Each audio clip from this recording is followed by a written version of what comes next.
What's going on, growers? It's James Prigioni coming to you live from Jersey. Today, me and Tuck want to show you how we planted an upside down hanging tomato plant and let you know if we think that it's worth a try. Let's go! This year, me and Tuck had an absolute blast trying out a few different tomato experiments. I showed you in a previous video where we grafted 2 different tomatoes together and the result came out amazing. Another thing we did is we tried planting a tomato in a 5-gallon bucket upside down while it was hanging. Let me show you how we did it. To start off, back on May 8th, we took a food-safe 5-gallon bucket and drilled a 2-inch diameter hole at the bottom. This way we could take the tomato and slide it upside down through that hole. Then we hung the bucket from a temporary hook and took a disease-resistant cherry tomato that I started from seed. I chose the Super Sweet 100, took that plant, removed it from a 6-inch pot, turned it upside down and gently slid the top part of the plant through the hole in the bottom of the bucket. After that, I took a bit of my soil and placed it around the base of my bucket. Next, I took some mycose and sprinkled it around the base of my roots. What this does is inoculates the plants with the mycorrhizal association. Then I filled my bucket up with soil to about 70% full. Next, I watered the plant in and noticed some water draining out the bottom after I watered it in. After my tomato was finished being transplanted, I took the plant and hung it from the ridge beam in my greenhouse. I did this because it was still a little bit too cold out to leave the plant outside for like 24 hours a day, and I also thought bringing it into the greenhouse would help with the transplant. 11 days later, the plant had fully transitioned to its new home and it was showing good signs of growth. You can already see how the plant was starting to push its way up towards the light. It's been a few weeks since I showed you it last, the upside down hanging tomato. It's growing beautifully. Look at this, we've even got some flowers on this side here. So what we're gonna do is bring it out into the garden now. So I'm gonna set up an area and we're just gonna hang this thing, so I'll bring you along for it. So I decided it would be fun for the hanging tomato if I hung it from a peach tree. You can see all the peaches we have on the trees, but they'll soon be off, so as this tomato gets heavier, the peaches will be all finished. So what I'm gonna do is just wrap it around this tree. That looks good. I don't wanna use anything that's too thin to cut into the tree. So I think that looks good like that. Next, I'm gonna go grab my hanging tomato out of the greenhouse and then we're gonna hang this thing up.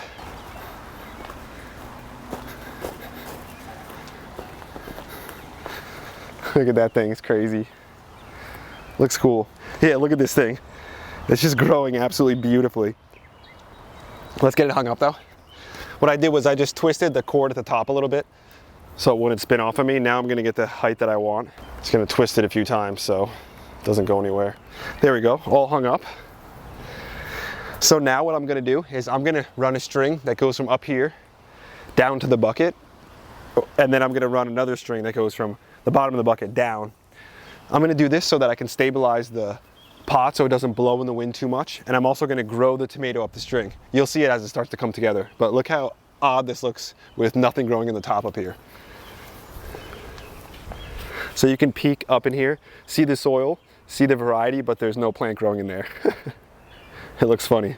The plant's coming out the bottom. Next, I'm gonna drop a brick underneath my tomato just like this, and I'm gonna take this tomato twine, really strong string, and I'm gonna tie it down to the brick from the bucket. You'll see here. I'm gonna take one end, tie it to the bucket here. I get a piece long enough.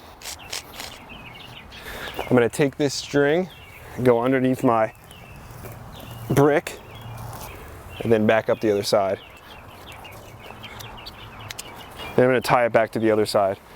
I'm going to make sure it's nice and tight so that it's kind of helping to hold the bucket in place. So what that's going to do is help keep my bucket from swaying too much. It'll sway a little bit, but not much. Then I'll also be able to take my tomato, and one top I'm going to actually grow down, and I can clip it just like that. And then I can take another one of my tops and start growing it up.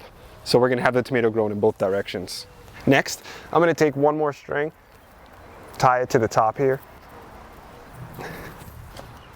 And I'm just gonna tie this to the bucket, and I'll explain to you why I'm doing that. So I tied this string to the top of the bucket. This way, as this tomato starts growing up, I'm gonna continue to clip this. This thing is gonna keep growing up this string. Then as it grows tall enough, we're gonna have it grow up to this string. So there's gonna be tomato growing from this bucket all the way down, as you're seeing. And then there's also gonna be some of the tops growing up. So they're gonna be kind of growing in both directions. So it should be pretty interesting and just awesome to see tomato growing upside down, growing in both directions. 5 days later, after the plant had fully transitioned to its new home, it was already starting to show some signs of the leaves yellowing. So to compensate for this, what I did was make a top dressing consisting of some potting mix and half a cup of an all-purpose fertilizer. I mixed those together, put it on top of the plant, and then watered in.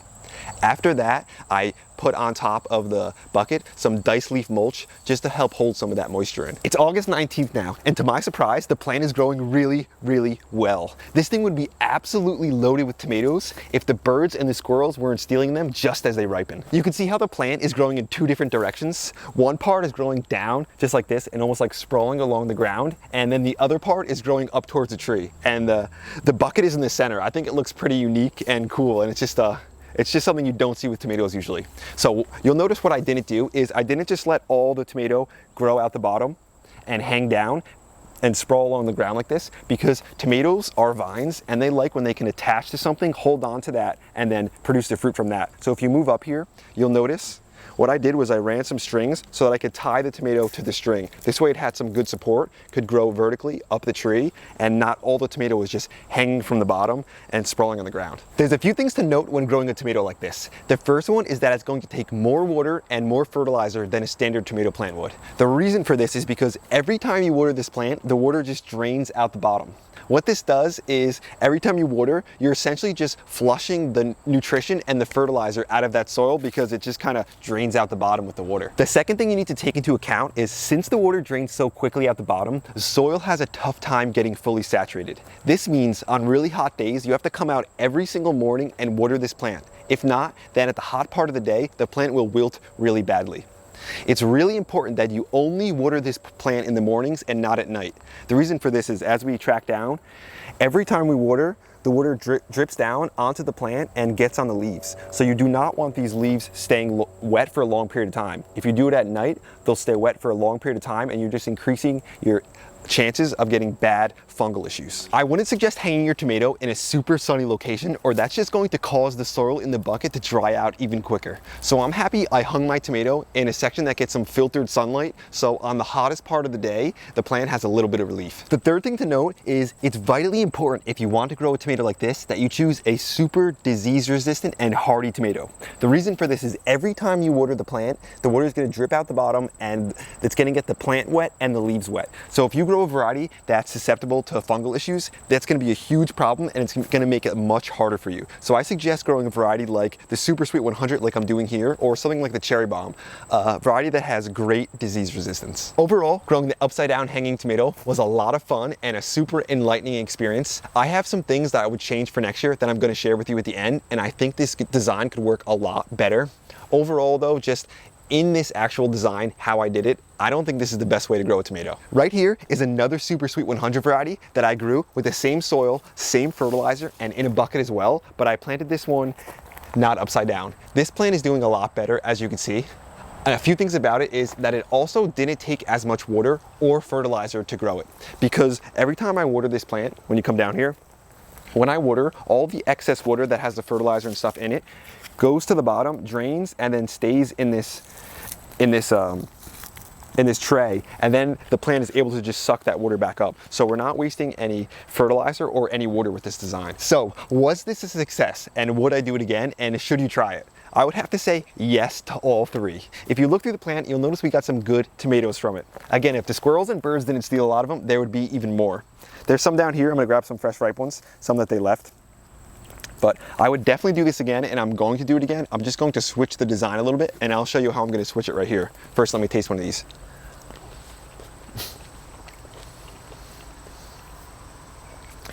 There's a reason they call it the Super Sweet 100. It tastes like little pieces of candy. Incredibly good. And who would have thought, you know, candy hanging from a bucket upside down. It's just such a unique way to grow, and I'm actually shocked how well it did. Let me show you how I could fix it and how this would grow even better for next year. So what I'm going to do next year is I'm going to take the 5-gallon bucket just like I did last year. This time I'm going to drill a bit smaller of a hole, like a 1-inch hole probably, and then transplant the tomato when it's younger. But what I'm going to do is I'm going to take like a 1 or 2-inch PVC, whatever thickness of the hole I drilled. Then I'm going to cut a piece about, say, this height, and I'm going to glue it to the bottom. So that's the hole. This way, when I water, there's a section where the water can pool up and sit in there before it starts to drain out the bottom. This way the plant has some excess moisture to pull as it starts to get hot out, and all that fertilizer and water just doesn't drain out the bottom. So I think a design like this would make all the difference, and it'll make it so we could grow tomatoes upside down in buckets beautifully. That's today's video, growers. Thanks for watching. I hope you enjoyed it. I hope you got something out of it. I'll tell you what, when I started some of these experiments early in the spring, part of me was thinking like, this is gonna be worthless. I'm gonna get nothing out of it. But now at the end of the season, having done them, there's so many things I learned. There's so many little nuggets that I got out of them. So I'm really happy that I did that. I'm definitely going to be trying some more experiments next year, because even if the actual experiment doesn't work, it always brings up new ideas, and then it's like a domino effect where some beautiful things come from it. It's kind of like that old saying that, you know, all work is profit. It might not be direct profit from the work you've done, but you can always get something out of something else that you attempted, basically. So me and Tuck had a really fun time with it. He hasn't been in the video much. It's just a super hot day out here. You know, I thought we were past some of the heat, but the heat has come back to kind of smack us in the face a little bit. But hey, we're really happy because that means we're gonna get some more tomatoes, some more peppers, and it's just gonna increase our production and make that later in the season. So before I let you go, I wanted to mention, grab some of the merch down at jamesprigioni.com. We're gonna be getting some fall merch soon, but until that comes out, get some of the classic Food Forest shirts or get a Team Grow shirt so you can be part of Team Grow. Talking about Team Grow, I wanted to say a thank you to our newest channel member, Rusty Papas. Thanks for being a part of Team Grow. Thanks for contributing to what we're doing. Thanks for supporting the boss back there. Get a shot of him sitting in the shade, sweating his butt off. Hey Tuggy, what you doing, boy? Yeah, he's just, we're trying to keep him hydrated as best we can, but he's just chilling in the shade right now. It's a little too hot when you're a dog like him. But that's what the supervisors and the bosses do. They just watch over, and then they guide the minions. So Tuck is the master, we're just the apprentice, hoping to learn a little bit something from him. Tuck and James will be back at you again real soon. We out.